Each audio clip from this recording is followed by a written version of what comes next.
Good morning everyone, সবাই কেমন আছো? আশা করছি সবাই খুব ভালো আছো। আমিও খুব ভালো আছি।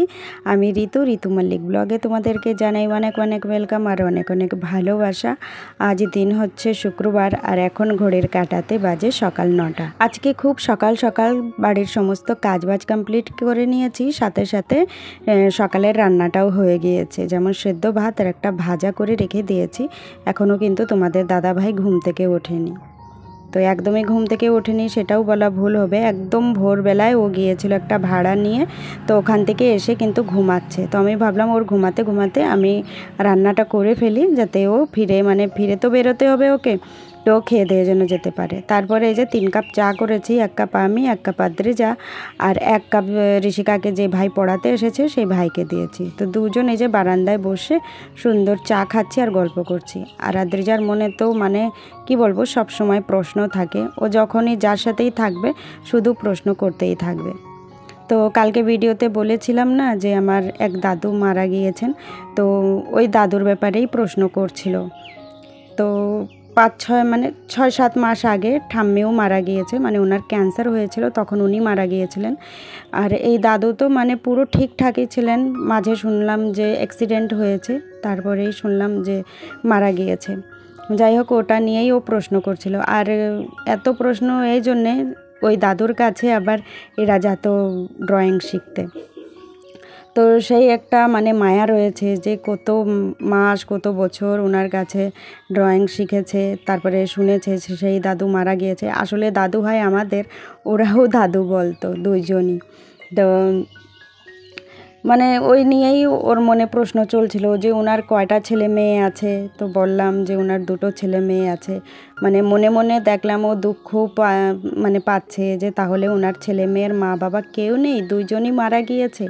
তো কি বলতো, ও এরকমই মেয়ে। ও যখন যার ব্যাপারে এরকম শোনে একটু প্রশ্নটা বেশি করে, এরপরে কি হবে, তাহলে ওরা কাউকে মা বাবা ডাকতে পারবে না, এইসব ধরনের প্রশ্ন করছিল।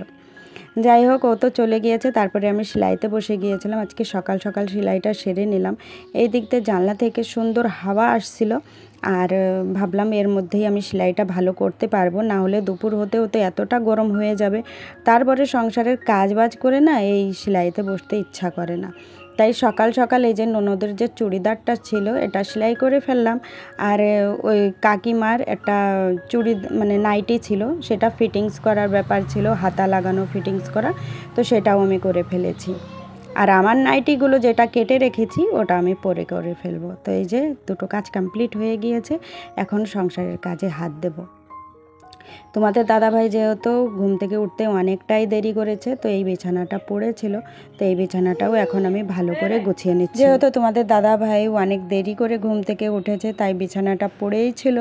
আর ওইদিকে আমি সেলাই করছিলাম। আর একটা কাজে বসলে দেখবে যে কাজটা করছি সেটা যদি কমপ্লিট না করি ততক্ষণ কিন্তু আর ওঠা যায় না।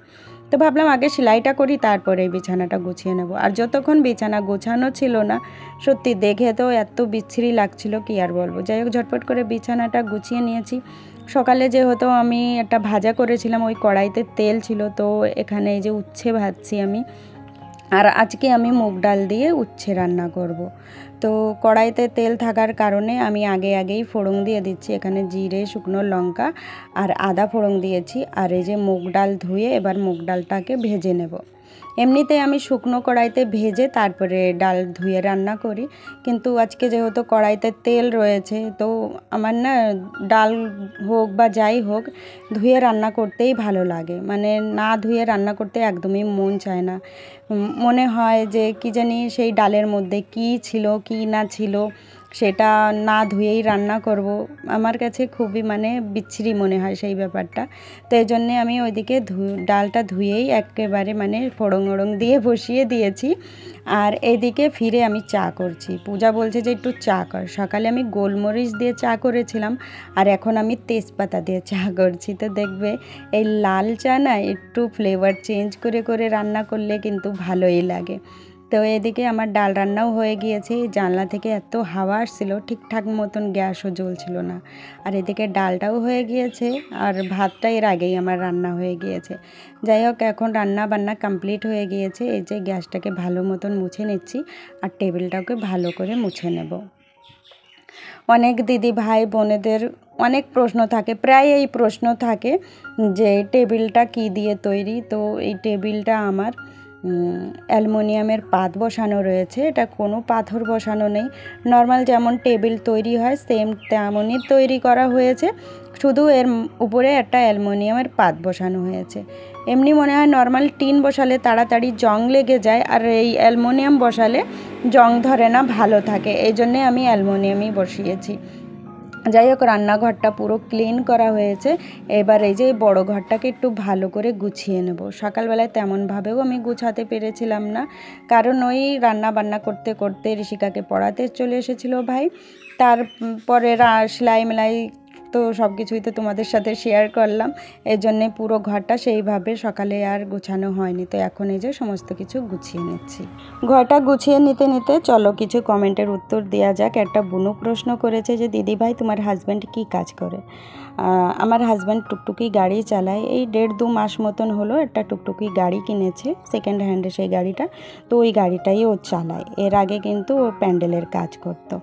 তারপর আরেকটা প্রশ্ন আছে যে তোমার কটা মেয়ে? আমার ভিডিওতে যেহেতু তোমরা দেখো যে 2টো মেয়ে প্রায় একসাথে থাকে, তো বড় মেয়ে যেটা ওটা আমার মেয়ে, আর যেটা ছোট আদ্রিজা ওটা পূজার মেয়ে। পূজার 2টো ছেলে মেয়ে আছে, একটা ছেলে একটা মেয়ে, তো টোটাল বলতে পারো 3টে ছেলে মেয়ে। আদ্রিজা যদি শোনে যে আমি বলছি যে আমার শুধুমাত্র একটা মেয়েও কিন্তু রেগে যাবে। যাই হোক বন্ধুরা, তোমরা বুঝতে পারছো। তারপরে একটা কমেন্ট আছে যে দিদিভাই তোমার ক্যামেরাম্যানকে কিভাবে ভিডিও করো? আসলে আমাদের কোনো ক্যামেরাম্যান থাকে না, আমাদেরকেই আমার ক্যামেরাম্যান হতে হয়, মানে প্রত্যেকটা হাউসওয়াইফের ক্ষেত্রে আমি এই কথাটা বলছি, কারণ আমরা ক্যামেরাম্যানের ভরসায় যদি থাকি আমাদের কিন্তু কোনো ভিডিওই হবে না। চলো ঘরটা গুছিয়ে নিতে নিতে কিছু কমেন্টের উত্তর দেওয়া যাক। একটা বুনু প্রশ্ন করেছে যে তোমার হাজব্যান্ড কী কাজ করে? তো আমার হাজব্যান্ড টুকটুকি গাড়ি চালায়।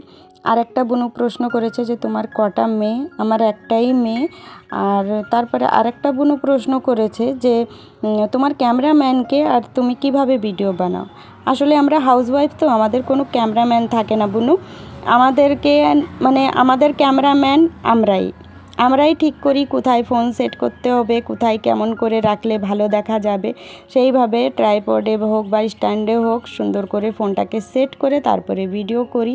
আর এর জন্য একটু সময় লাগে, তবুও কিন্তু করতে হয়। আমরা যদি কোনো ক্যামেরাম্যানের ভরসা থাকি তাহলে কিন্তু আমাদের কোনো ভিডিওই হবে না। যাই হোক, উত্তর পেয়ে গিয়েছো বুনু। একটা কমেন্ট এসেছে, বলছে যে তুমি শুধু ব্লগ ভিডিও বানাও, ভালো লাগে না, তাও আবার হাতা কাটা জামা পরে। দেখো, হাতা কাটা জামা পরলেই যে সম্মান চলে যায় সেটাও না, কিন্তু আমি কিভাবে ক্যামেরার সামনে প্রস্তুত হচ্ছি সেটাই হচ্ছে বড় ব্যাপার। আমি অসম্মানের মতন কোনো কাজ করি না, কেউ বলতেও পারবে না যে আমি কোনো বাজে ধরনের ভিডিও করি বা হাতা কাটা জামা পরলেই যে সম্মান চলে যায় সেটাও না। অনেকেই আছে শাড়ি পরেই ভিডিও করে কিন্তু খুব আপত্তিজনক ভিডিও করে, তো আমার মনে হয় না আমি কোনো বাজে কাজ করি। আর থাকলো ব্লগ ভিডিওর কথা, তো আমার যেটা ভালো লাগে আমি সেটা করি, আর আমার ছোট ছোট বোনদের দিদিভাইদের যেটা ভালো লাগে আমি সেই ধরনেরই ভিডিও করি। যাই হোক, উত্তর তুমিও পেয়ে গিয়েছো। তারপর দেখো, সংসারের সমস্ত কাজ বাজ তো হয়ে গিয়েছে, রাত্রে এই যে খাওয়া দাওয়ার পর গ্রিন টি খেয়ে নিচ্ছি, আর ভিডিওটাও এখানে শেষ করে দিচ্ছি। চলো, ফিরে দেখা হবে কাল।